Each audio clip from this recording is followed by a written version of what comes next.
Buenos días, Ágape. Buenos días, mis hermanos en Cristo. Mire qué sorpresa encontrarme con que nos han venido a visitar más amigos. Qué felicidad. Hanna está aquí con nosotros, bienvenida. Está con nosotros también Jorge y su esposa, sus niños. Bienvenidos a todos. Gracias por estar aquí. Y Manuel, que está de nuevo con nosotros. Gracias por acompañarnos. Qué alegría, ¿verdad?, que hayamos compartido estas alabanzas, porque vive Él. Fíjese con lo que vamos a hablar ahora, porque vive Él, viviré mañana. Eso es lo que dice. Luego de recibir ese alimento expresar esa alabanza a nuestro Señor, ahora pues creo que nuestro corazón está listo para el alimento espiritual que solo puede venir de su boca, ¿verdad? Hoy termina la serie acerca de Job, ¿verdad? Vamos a dejar ir a Job y vamos la otra semana a comenzar ya a hablar de otro personaje, pero este es el más importante de la historia del que vamos a estar hablando, ¿verdad? No sé si ustedes recuerdan de que estábamos cambiando todas las semanas nuestra meta, ¿verdad? Con respecto a lo que estamos aprendiendo del mensaje. Y la semana pasada la idea era que nos convirtiéramos en agentes de consolación más efectivos, ¿verdad? Porque de repente somos efectivos, pero podemos ser más efectivos. Entonces dijimos qué cosas podríamos hacer para lograr una mayor efectividad. Esta semana el gol cambia radicalmente. Se lo vamos a poner en pantalla. Vamos a ver si lo ponen por ahí. Ahí está. Es cuando atravesamos calamidad, no envidiemos la suerte de los malos. La Biblia habla constantemente de esto, pero no todo el tiempo nosotros nos damos cuenta. Esa es la razón por la que nosotros estábamos analizando la manera de pensar de los amigos de Job, ¿verdad? Porque a veces nosotros mismos estamos utilizando esos procesos mentales para llegar a nuestras conclusiones, para poder analizar la vida. Estamos utilizando lo que ocupó uno de los amigos de Job, que es la experiencia mundana. También ocupamos la filosofía y a veces ocupamos la mala teología, ¿verdad? Y esto nos lleva a no mirar las cosas con los lentes de Dios y nos lleva también a ser consoladores inefectivos, ¿verdad? Y eso es lo que vimos la semana pasada, ¿verdad? Guardé al último amigo de Job para esta semana porque quería hablar un poquito más en longitud de lo que él hizo. Y realmente lo que él hizo es diferente a los otros tres. Fíjese, lo va a tener en pantalla ahora, porque a través de sus palabras podemos analizar sus acciones, ¿verdad? Y eso es lo que sucede también con nosotros, ¿verdad? Cuando alguien te habla, tú analizas el tono de su voz, tú analizas el lenguaje corporal. Dicen de que nosotros para comunicarnos muchas veces nos comunicamos menos con las palabras que nos comunicamos con los gestos y con los movimientos del cuerpo. Y es cierto, ¿verdad? Alguien te puede decir sí, pero si lo hace con el ceño fruncido, sabes que lo está haciendo de mal gusto. Entonces, eso mismo es, ¿verdad?, con la Biblia. Nosotros no podemos ver el lenguaje corporal, pero podemos ver las palabras de las personas y podemos analizar lo que ellos piensan. Fíjate. Entonces, ¿qué es lo que dice Eliú, que es el último amigo de Job? Dice: no son los sabios, los de mucha edad, ni los ancianos entienden el derecho. Por tanto yo dije, escuchadme. Se está diciendo, yo soy el que tiene la sabiduría, no está en las canas, no está en la experiencia, está, a mi manera de verlo, le está faltando el respeto a los mayores. Y fíjese de que nuestro Señor, nuestro Dios, dejó una ley al pueblo de Israel. Y en medio de esos 613 mandamientos que le dejó a la ley de Israel, le dejó al pueblo de Israel, está que lo va a encontrar en Levítico 19:32 y va a estar en pantalla. Dice: delante de las canas te levantarás. Quiere decir, ¿verdad?, le vas a dar honra. Y lo vuelve a repetir, dice: honrarás al anciano. ¿Cómo dice? Dice: honrarás el rostro del anciano y de tu Dios tendrás temor, yo Jehová, ¿verdad? No podemos, porque nosotros somos sabios en nuestra propia opinión, y este es un problema de jóvenes, ¿verdad? Es un problema que parece que estoy dejando muy lentamente, pero que ya estoy llegando a las canas, ¿verdad? Pero creo que no queremos pasar de la imprudencia a la sabiduría, ¿verdad? Porque pues perdemos la fuerza junto con eso. Pero yo pienso de que es prudente que nosotros honremos a los mayores. Es cosa de que está en la ley de Dios. Y yo recuerdo que mi papá hacía mucho énfasis en esto, y nosotros de niños éramos muy bullies, pero respetábamos a los mayores. Eso es algo que mi papá nos inculcó mucho, y lo que está diciendo este muchacho, ¿verdad?, es un irrespeto. Luego también en Proverbios encontramos otro lineamiento, ¿verdad? Y fíjese, dice al principio del pasaje, cuando comienza a hablar él, el capítulo 32, si no me equivoco, cuando comienza a hablar Eliú, y él dice que se llenó de ira, o sea, estaba enojado, ¿verdad? Y entonces dice Proverbios 29:11, creo que lo puso en pantalla también, ahí está, dice: el necio da rienda suelta a toda su ira, mas el sabio al fin la sosiega. Quiere decir de que nosotros tenemos que tener cierto control, ¿verdad?, o mucho control de nuestras acciones. Tenemos dos elementos que vienen a identificar a la persona de Eliú. Una es el irrespeto y otra es la necedad, ¿verdad? Luego hace una tercera aseveración, fíjese, y casi que esto, ¿verdad?, yo lo escogí porque esto viene a resumir el comportamiento de este personaje. Le dice a Job de que el problema de él está agravando porque no reconoce que es pecador. O sea, y nosotros sabemos bien de que Job era una persona justa. El Señor, nuestro Dios, lo dice 2 veces al principio del libro, en el capítulo 1 y en el capítulo 2 se vuelve a repetir. Aparece un total de 3 veces en el libro. Y fíjese, este muchacho está diciendo lo que no sabe. Y luego le asegura que Dios no le va a contestar y que Dios no lo va a consolar, que Dios no lo va a escuchar siquiera. Yo pienso de que Eliú ignora el corazón de Dios, ignora. Salmo 145:8, se los puse en pantalla, dice una gran verdad. Dice: cercano está Jehová a todos los que le invocan, a todos los que le invocan de veras. No piensen ustedes en ningún momento que porque ustedes no están bien con Dios de alguna manera, que el Señor va a cerrar su oído. Si tú le invocas de veras al Señor, el Señor escucha, ¿verdad? Pero es con una razón que el Señor escucha. Dice: cumplirá el deseo de los que le temen, oirá a sí mismo el clamor de ellos y los salvará. Parece ser de que el Señor abre su oído para el que clama, pero el que clama también con el deseo de arrepentirse, con el deseo de temerle y con el deseo de obtener salvación, ¿verdad? Lo que aprendemos de Eliú es bien sencillo, yo creo que ya lo captaron. Son 3 cosas. Que no podemos enojarnos cuando estamos tratando de consolar a una persona. La persona que está sufriendo, ¿verdad?, necesita de nuestro oído, como dijimos la semana pasada, no necesita de nuestro enojo. Segundo, no podemos irrespetar al que está sufriendo. No podemos irrespetarlo. Digamos que para nosotros es evidente que el que está sufriendo hizo algo que no debía. Ese no es el momento de señalarlo. Finalmente, debemos ofrecer el consuelo a la persona que sufre, ese consuelo que solo Dios puede ofrecer. Solo Dios lo puede dar. Todas estas maneras de pensar, ¿verdad?, la experiencia mundana, la filosofía, la mala teología y ahora la ignorancia, ¿verdad?, hemos visto claramente que nos llevan a conclusiones no bíblicas de la acción de Dios. Nos llevan a conclusiones no bíblicas.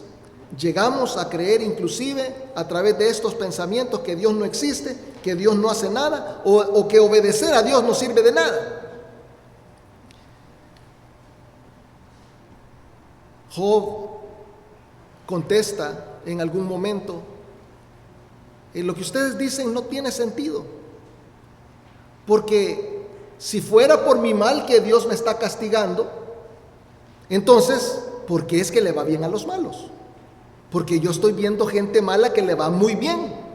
Yo veo gente mala que está viviendo bien. Y vamos a ver todo este pasaje de Job y vamos a ver la respuesta de Job al hecho que hay gente mala que le va bien.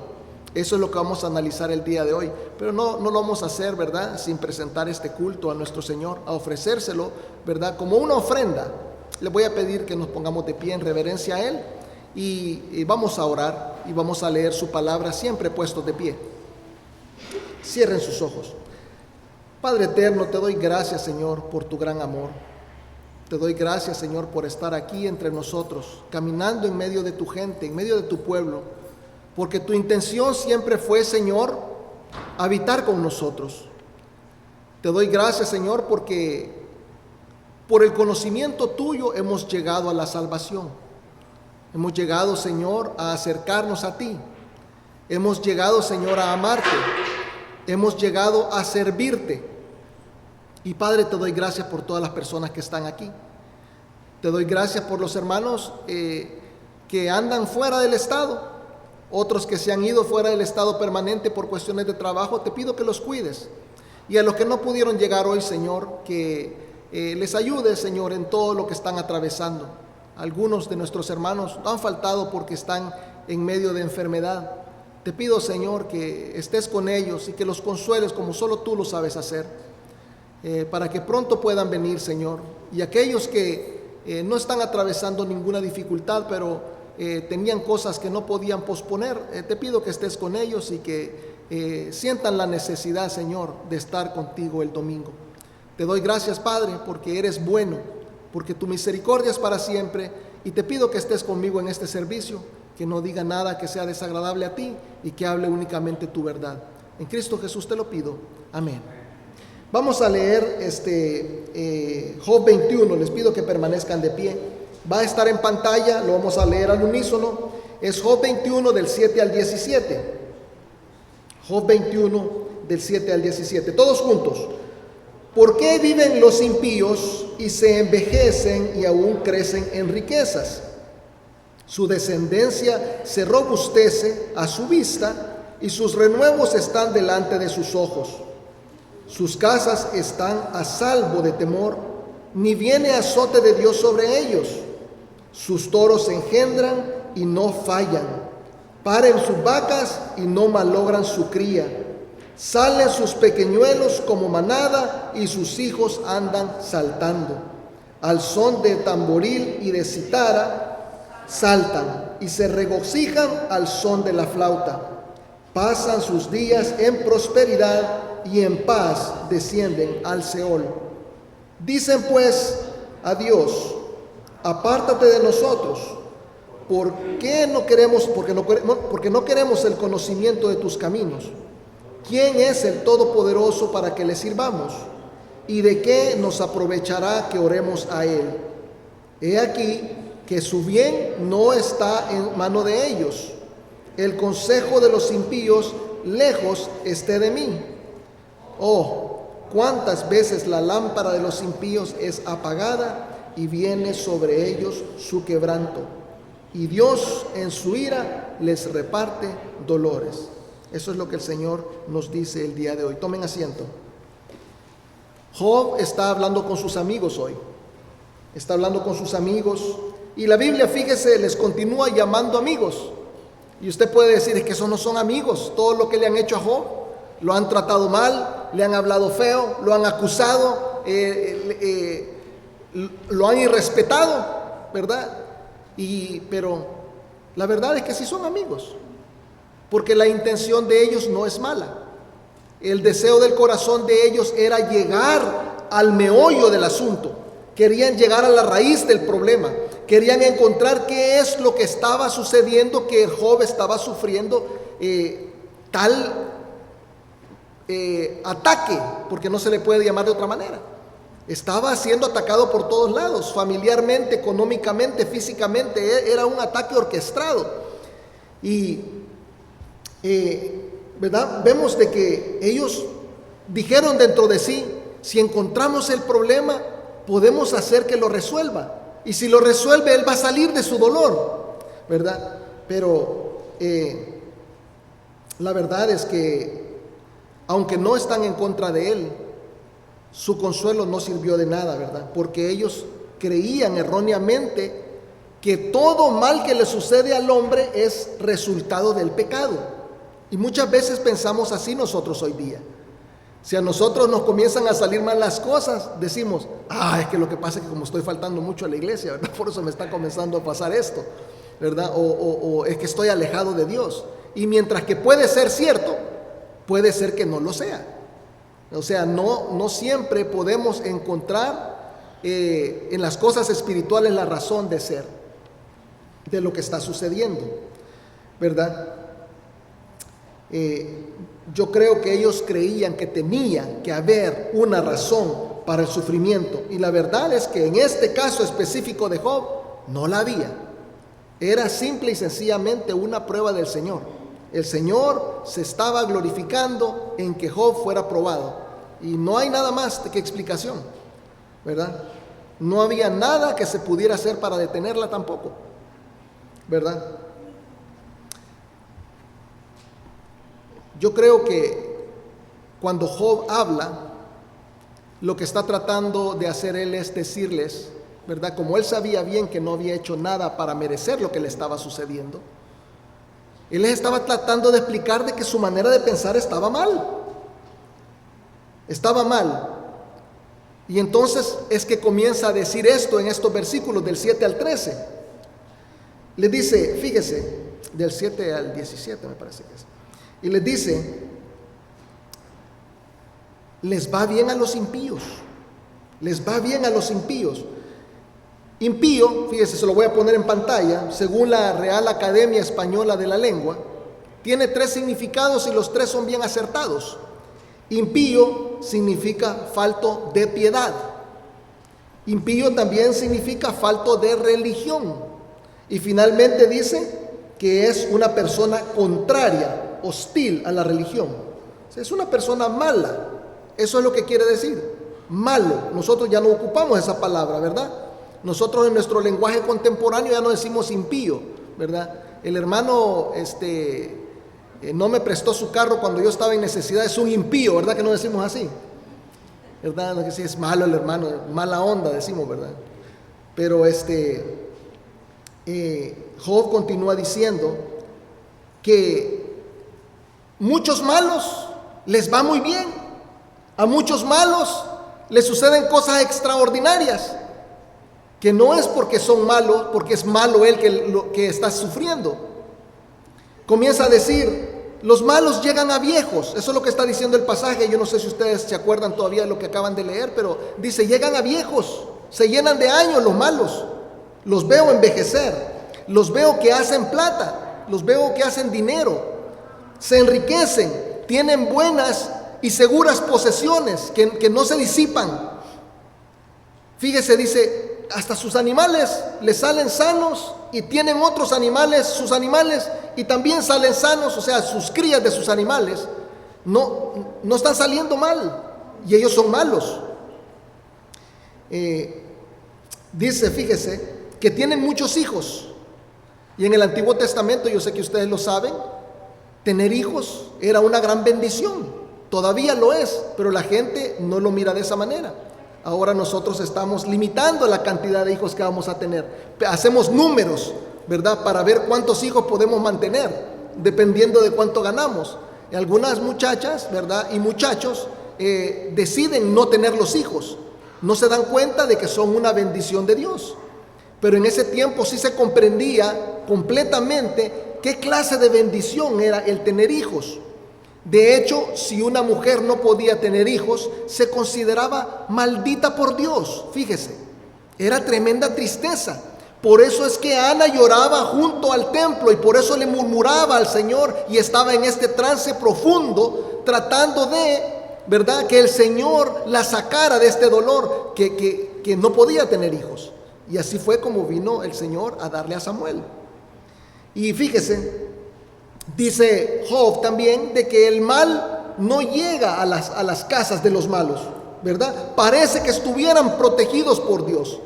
En el lingo cristiano, Job está diciendo, esta gente mala son bendecidos. Eso es lo que está diciendo Job. Job está diciendo, esta gente mala llevan una vida en victoria. ¿Sí o no? Y el problema, hermanos, con esta vida bendecida y esta vida en victoria es que no son cristianos. No son cristianos. O sea, puede ser que estén muy bien, pero en realidad están muy mal. Yo tengo un amigo, un hermano en Cristo, fíjese, les voy a contar una historia, que es fiel en la iglesia. Y al hermano le estaba yendo bien. El hermano tenía una compañía y le llegaban contratos. Todo el tiempo tenía trabajo y comenzó a contratar gente. Tenía gente trabajando para él y le iba bien. Y de repente, hermanos, como muchas veces suele suceder, comenzó a perder los contratos. El dinero que había podido acumular se comenzó a ir, porque el dinero así es, ¿verdad? Se vio en un momento en el que ya no podía, ni siquiera si le llegaba un contrato, tomarlo, porque ustedes saben de que cuando uno tiene una compañía, uno es responsable de estarle pagando a la gente antes de que a uno le paguen. Entonces ya no podía tomar los contratos, porque ya no tenía el capital necesario para mover la compañía. Entonces se comenzó a ver en la situación de que tenía que trabajar para alguien. En otras palabras, pasó de ser patrón a ser empleado. Y tal fue su suerte de que fue a conseguir trabajo y le tocó trabajar con un señor que no era creyente y que tomaba mucho. Y entonces fíjese, yo me acuerdo que un día vino conmigo y me dijo, él estaba profundamente triste porque él obediente al Señor y él se mantenía firme a pesar de los embates. Y él me dijo, no puedo entender cómo a este tipo le sigue yendo bien, siendo de que solo pasa haciéndose daño a su cuerpo y que ni teme a Dios ni le respeta, que ni siquiera quiere escuchar lo que yo le quiero compartir acerca del Señor. Y le está yendo bien, y le sigue yendo bien, y sigue creciendo su compañía.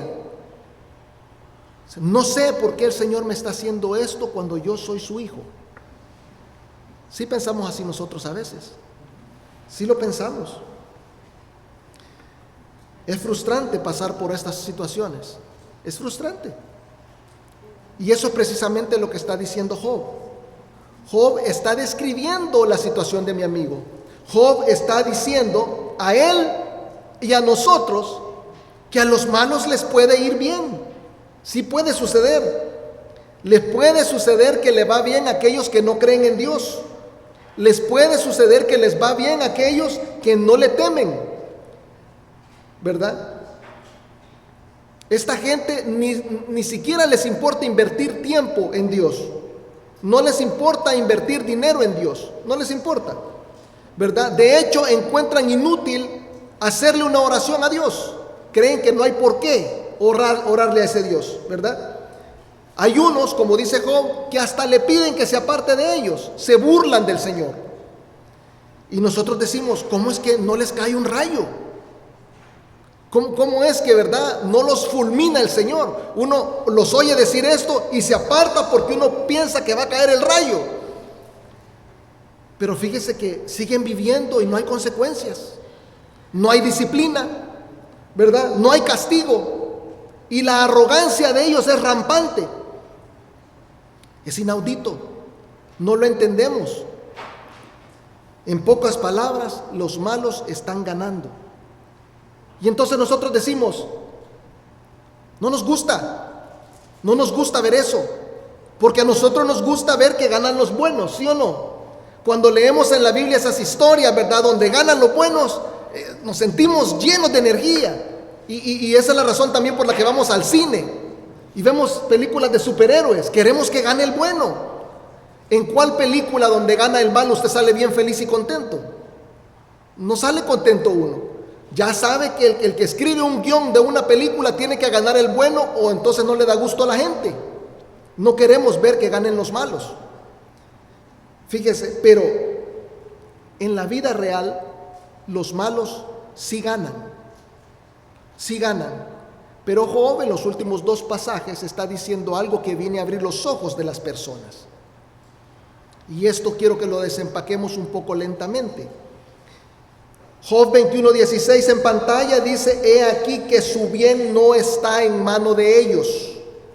El consejo de los impíos lejos esté de mí. Lo que está diciendo Job es, obviamente, yo no quiero que esta gente me aconseje, porque el consejo que dan seguramente va a ser malo. Ni siquiera los quiero cerca de mí, porque su influencia es negativa para mi vida. No me interesa hacer lo que ellos hacen. Pero, ¿qué quiere decir con esto de que su bien no está en mano de ellos? Lo que quiere decir con esto es de que lo reconozcan o no los malos, todo viene de Dios. De Dios es la tierra y su plenitud. Están gozando de la bondad de Dios. Y no es de ellos, porque cuando mueran, nada se pueden llevar. Todo es de Dios, le pertenece. Y aquí viene lo duro. Versículo 17 en pantalla. Oh, dice Job, cuántas veces la lámpara de los impíos es apagada y viene sobre ellos su quebranto, y Dios en su ira les reparte dolores. Dice que se apaga la lámpara de los impíos. ¿Qué es la lámpara de los impíos? ¿Qué es la lámpara de los malos? Job 18:5 también le llama la luz de los malos. Esa lámpara es ese esplendor, esa gloria, ¿verdad? Esa prosperidad que los hace brillar en medio del mundo. Eso que le hace a usted de repente que le dé envidia. Que usted diga, ¿cómo le está yendo bien a esta gente? Y son cochinos, son tramposos, son mentirosos, ¿verdad? Y usted ve a la gente dándoles honor y respeto. Y usted dice, ¿cómo son de felices? ¿Cómo son de felices? Pero ¿qué es lo que dice Job que sucede con esa lámpara? Se apaga. No está encendida para siempre. No está encendida para siempre. Dice, todo el tiempo se apaga. Lo que Job está diciendo es que impío tras impío le va a llegar el gran ecualizador. Eso que Dios ha puesto, que le da fin a la vida de las personas en la tierra. ¿Qué quiere decir con que se apaga la lámpara de los impíos? ¿Qué quiere decir con que se apaga la luz de los impíos? Quiere decir que mueren. Mueren. Aunque les haya ido bien, aunque hayan tenido muchas cosas, aunque hayan tenido mansiones, aunque se hayan multiplicado sus hijos, aunque hayan vivido en paz, y aunque en paz bajen a la tumba, la historia no termina ahí. Ahí no termina la historia. La historia continúa. Estamos hechos de manera de que nuestra alma sigue viviendo. Fíjese que Jesús estaba enseñando acerca de esta creencia errónea que, ¿verdad? Come y bebe que mañana moriremos. Eso es lo que la gente en el mundo prolifera, ese conocimiento que hay que vivir bien porque de todas maneras nos vamos a morir. Y creen que ahí se acaba la cosa, pero no se acaba ahí. Ahí en Lucas 16, 19 al 31 está la historia del rico y Lázaro. Y se las voy a traer ahora y se las voy a leer, fíjese. Y este Lázaro no es el mismo Lázaro que Jesús levantó de los muertos. Este es otro Lázaro, ¿verdad? Y fíjese que yo le digo la historia de Lázaro, no le digo la parábola de Lázaro. Muchas personas le llaman parábola. Y le voy a decir por qué no es una parábola. Una parábola es una historia ficticia. Y las historias ficticias que se utilizan en las parábolas no llevan nombres propios. No sé si usted había notado eso. Pero esta historia se llama la historia del rico y Lázaro. lleva un nombre propio, lleva un nombre de persona. Quiere decir que es una historia, no es una parábola, no es un invento, es algo que sucedió o que sucederá en el tiempo, porque el Señor está fuera del tiempo. La contó Jesucristo, pero Jesucristo, para venir a la tierra, entró en el tiempo. En la línea que Él creó, Él entró, irrumpió en ese tiempo, pero Él está fuera del tiempo y Él puede ver lo que pasó antes y lo que pasó después. Para Él todo es pasado. Él puede contarnos algo que está en el futuro. Entonces, es una historia, no es una parábola. La próxima semana vamos a hablar más de la deidad de Jesús. A eso es lo que vamos a entrar. Y Él es el personaje famoso y más importante de la historia del que vamos a hablar, ¿verdad? La otra semana vamos a estar hablando más de Él. Pero fíjese, este es un evento que tampoco podemos observar nosotros físicamente, porque se está dando también en el ámbito espiritual. Se está dando en el más allá, un lugar de donde nosotros no podemos regresar y venir a contar las cosas. El único que puede hacer esto es Jesús. Es una historia, ¿verdad?, fuera del tiempo y fuera del ámbito en el que nosotros nos desarrollamos, en el ámbito físico.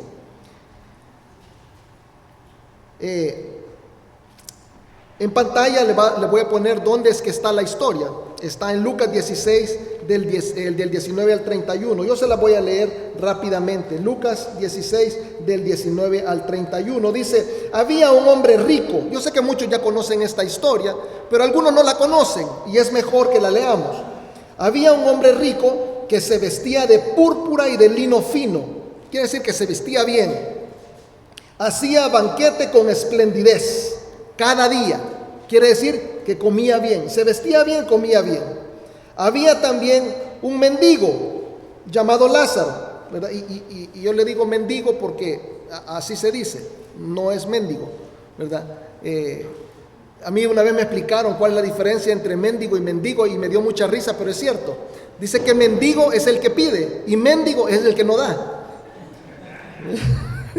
Entonces fíjese, dice: había también un mendigo llamado Lázaro, que estaba echado a la puerta de aquel, lleno de llagas, o sea, estaba enfermo, sufriendo, y ansiaba saciarse de las migajas que caían de la mesa del rico, y aún los perros venían y le lamían las llagas. Imagínense qué situación más tremenda, en el que una persona está enferma, no tiene un lugar donde sufrir, no, que tiene que sufrir a la puerta de la casa de un rico y que hasta los perros lo chupen. Y dice: aconteció que murió el mendigo y fue llevado por los ángeles al seno de Abraham, y murió también el rico y fue sepultado.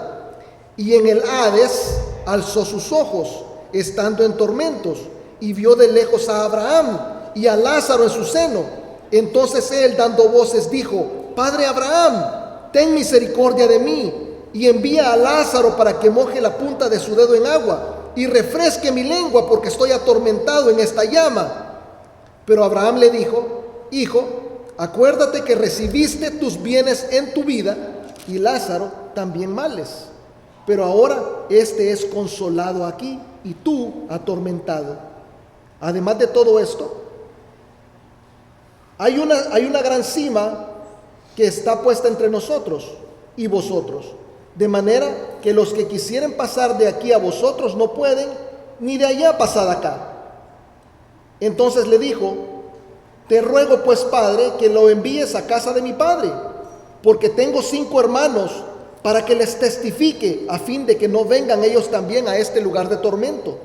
Y Abraham le dijo: a Moisés y a los profetas tienen, óiganlos. Él entonces dijo: no, padre Abraham, pero si alguno fuere a ellos de entre los muertos, se arrepentirán. Mas Abraham le dijo: si no oyen a Moisés y a los profetas, tampoco se persuadirán, aunque alguno se levantare de los muertos. Fíjese qué dura palabra, dura palabra.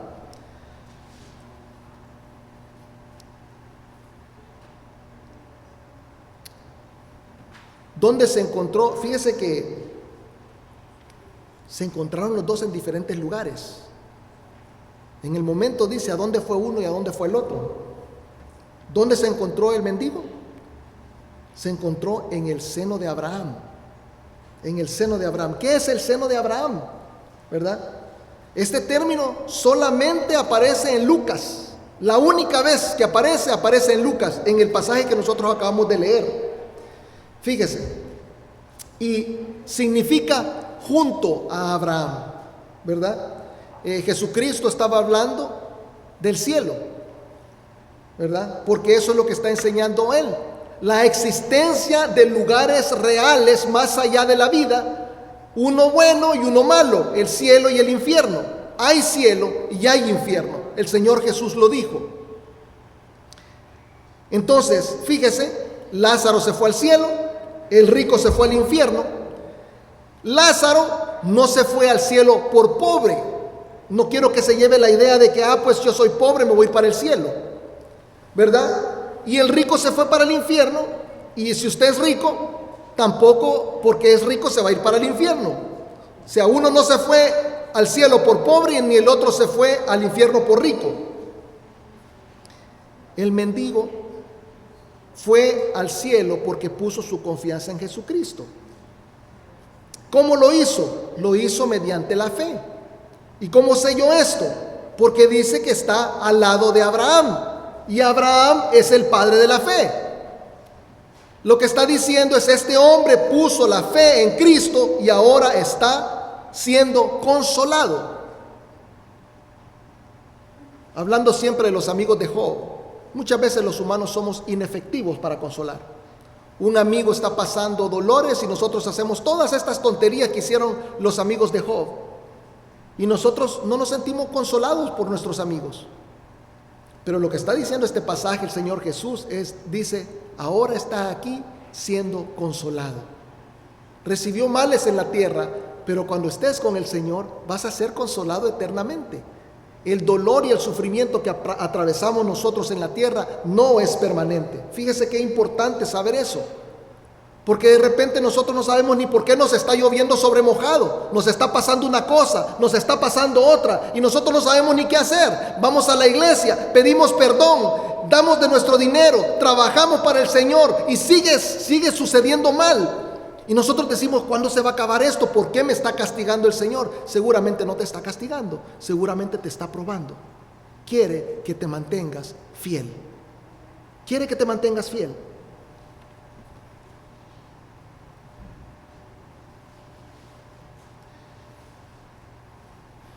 Aquel que no cree en Cristo, aunque le vaya bien en la tierra, le espera una eternidad separada de Dios, en un lugar donde no recibirá consuelo. No importa si le fue bien o le fue mal en la tierra, no recibirá consuelo. Este hombre de la historia, fíjense, no quiere el mismo fin para su familia, no quiere el mismo fin para sus hermanos. Dice: mándalos a la casa de mi padre, porque mis 5 hermanos deben de saber acerca de Jesús. No quiero que vengan aquí a sufrir. No quería que continuaran viviendo su vida distraído en las cosas materiales. Quería que se ocuparan de lo importante. Que esta vida puede distraernos mucho. Las necesidades físicas, sí, todos los días nos da hambre y varias veces al día tenemos que trabajar. Pero no podemos concentrarnos solamente en nuestras necesidades físicas. Necesitamos concentrarnos también en nuestras necesidades espirituales. Es de lo que estaba hablando ahora nuestro hermano Pablo. Las necesidades espirituales son necesarias. Es necesario que tomemos cuenta de ellas. Necesitamos adquirir y mantener una relación con Jesucristo. Este hombre está diciendo: quiero que mis hermanos pierdan el miedo a la desnudez, que pierdan el miedo al hambre, que pierdan el miedo a los problemas, que pierdan el miedo a los sufrimientos, aun que pierdan el miedo a la misma muerte. Fíjese, curioso que Jesús en Mateo 10:28, aquí en pantalla, dice: no temáis a los que matan el cuerpo. No teman a los que matan el cuerpo.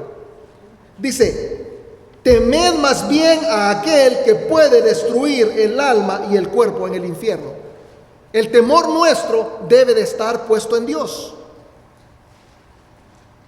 Nosotros no vamos al centro de Atlanta de noche, nos pueden asaltar, ¿verdad? Nosotros no dejamos la puerta de nuestra casa sin llave en la noche, se pueden meter los ladrones, ¿verdad? Nosotros nos andamos cuidando de la muerte física, pero somos muy descuidados de la muerte espiritual. Hay muerte física y hay muerte espiritual. La muerte física es la separación del alma del cuerpo. La muerte espiritual es separación permanente de Dios. Aquí donde estamos es posible sentir envidia de aquellos que adquieren ganancias deshonestas. Sí, se puede sentir envidia de ellos porque viven bien. Pero cuando los agarran, nosotros decimos, ¿de qué le sirve tener tanta plata si está preso? ¿Sí o no?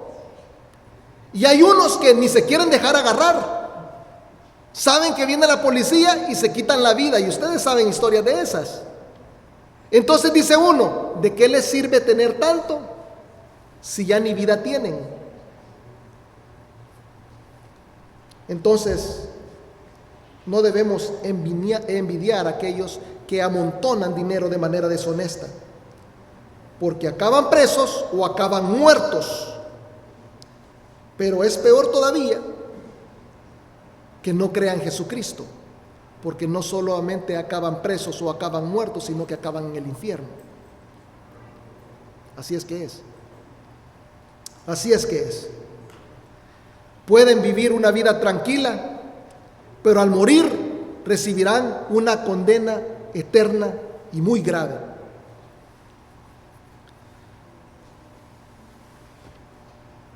Último versículo de nuevo, Job 21:17. Oh, dice Job, cuántas veces la lámpara de los impíos es apagada y viene sobre ellos su quebranto, y Dios en su ira les reparte dolores. Usted puede pensar, ¿es injusto Dios? Porque sí, pues uno puede ver, ¿verdad?, que esta gente no recibe a Dios porque son ignorantes, no entienden. Pero yo pongo a pesar la ignorancia de una persona contra una eternidad en el infierno, me parece que es un castigo demasiado severo. ¿Es que acaso Dios no es misericordioso? ¿Es que acaso Dios no es bueno? ¿Es que acaso no es un Dios de amor? ¿Por qué es que porque un tonto no recibe a Jesucristo se va a ir eternamente al infierno? No nos cabe en la cabeza, ¿verdad? Pero pensar así es mala teología. Es mala teología, es un mal proceso mental el que estás ocupando. Porque fíjate, te voy a dar un ejemplo y ponte a pensar por un minuto. Yo estaba viendo una serie en la que estaban presentando asesinos. Y había un asesino en serie que le habían puesto Jack el Destripador, igual que el asesino victoriano de los años 1800. Y pasó hace poco, pasó entre el año 1970 y el año 1975. Este hombre andaba descuartizando mujeres, fíjese. Volvió loca la policía. La policía andaba para arriba y para abajo. Decía que había policías que trabajaban 24, 48 horas de corrido porque lo querían atrapar. Por 5 años anduvieron desesperados buscándolo. Había que detenerlo. El hombre no se iba a detener solo. Y lo atraparon después de 5 años. Esto sucedió en Inglaterra. Si al atraparlo el gobierno de Inglaterra hubiera dicho, nosotros somos un gobierno lleno de amor y lleno de verdad, de bondad, vamos a soltar a este hombre. ¿Qué hubieran dicho ustedes? ¿Les hubiera parecido que es justo? ¿Les hubiera parecido que esa es la labor del gobierno? ¿Qué hubieran pensado los familiares de todas esas muchachas muertas? ¿Qué hubiera pensado el público en general? Hubieran pensado que el gobierno es injusto. ¿Por qué queremos pensar diferente de Dios? La ofensa que nosotros estamos haciendo, nuestro pecado, ofende a un Dios santo. Merece ser penado.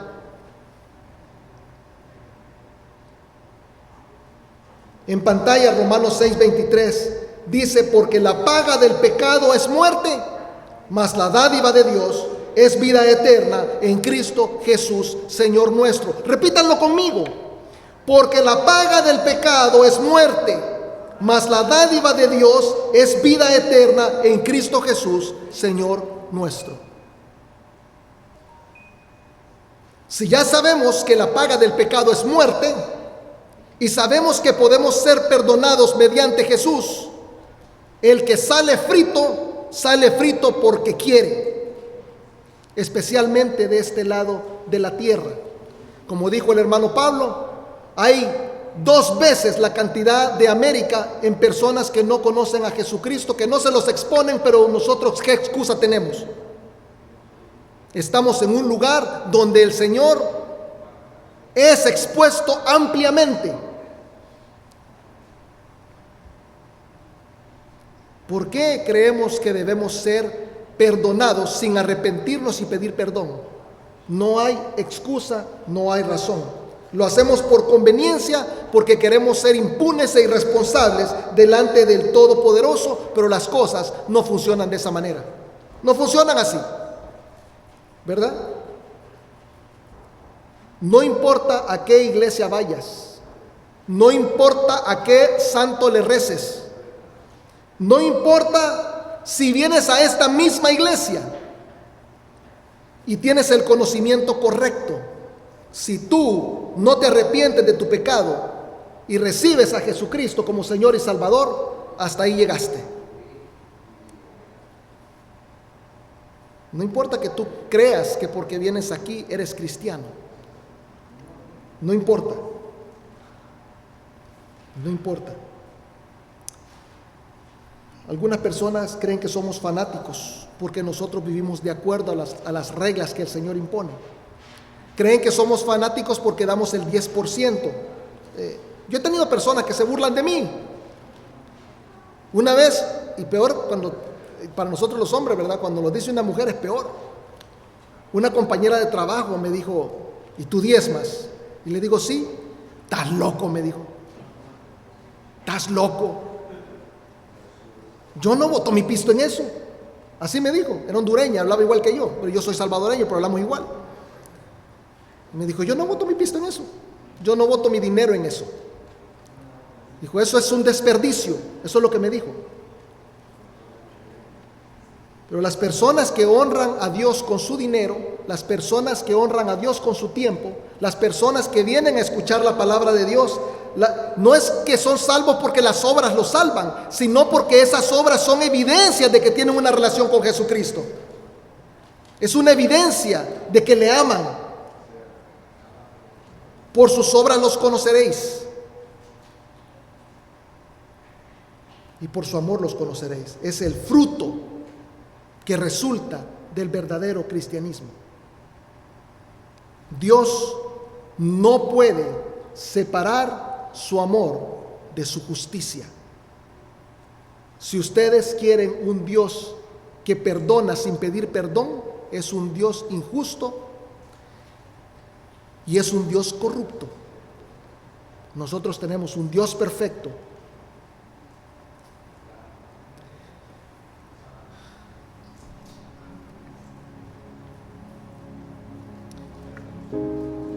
Le voy a poner en pantalla el gol de este día. Cuando atravesemos calamidad, no envidiemos la suerte de los malos, especialmente nosotros que estamos en Cristo, porque nuestro consuelo va a ser eterno delante del Señor. Su bien es temporal y su fin será terrible. Nuestro fin será estar en la presencia de nuestro Señor por todo el tiempo, ¿verdad? En compañía de todos nuestros hermanos, todos aquellos que son parte del cuerpo de Cristo y que han venido a creer en Jesucristo como Señor y Salvador. Si tú ya te uniste a la familia de la fe, la enseñanza de hoy es simplemente: no envidies a aquel que es malo y tiene en abundancia.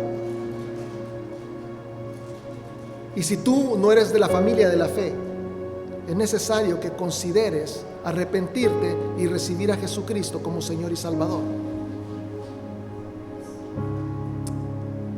Es necesario. Y hoy es un buen día para hacerlo.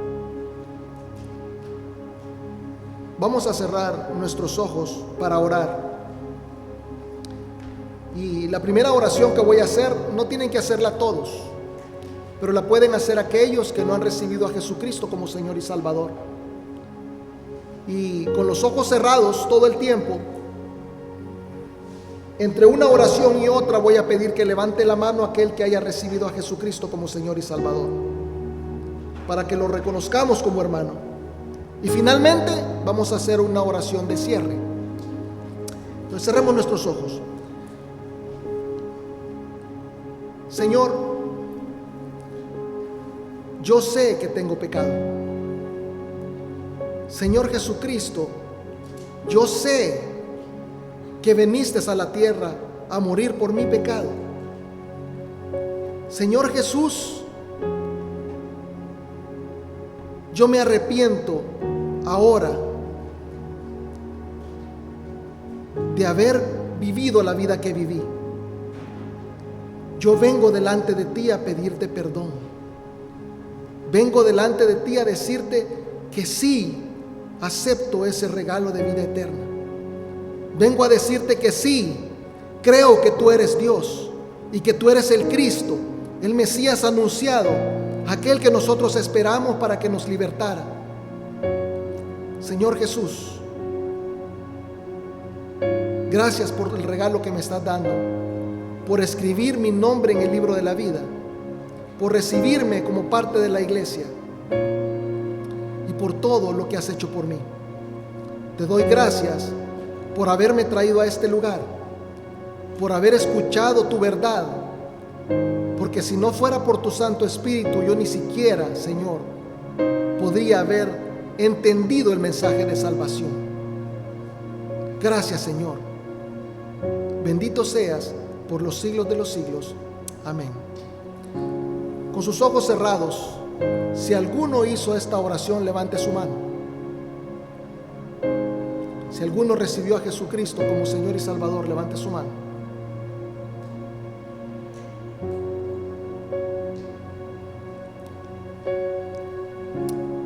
Ok, vamos a orar para cerrar. Padre eterno, gracias, Señor, por esta hermosa congregación. Gracias por las visitas que trajiste hoy. Bendito sea, Señor, porque nos permite seguir adelante. Te doy gracias, Señor, por tu palabra. Bendito sea, Señor, porque nos permites aprender de ella. Porque nuestra vida no es la misma, Señor, con el conocimiento tuyo. Padre, cada día, Señor, tenemos la oportunidad de seguir haciendo cambios en nuestra vida para poder asemejarnos más a tu Hijo Jesucristo. Gracias te doy, Señor Todopoderoso, por este privilegio. Gracias por el privilegio de servirte. Gracias por el privilegio de ser parte de esta familia.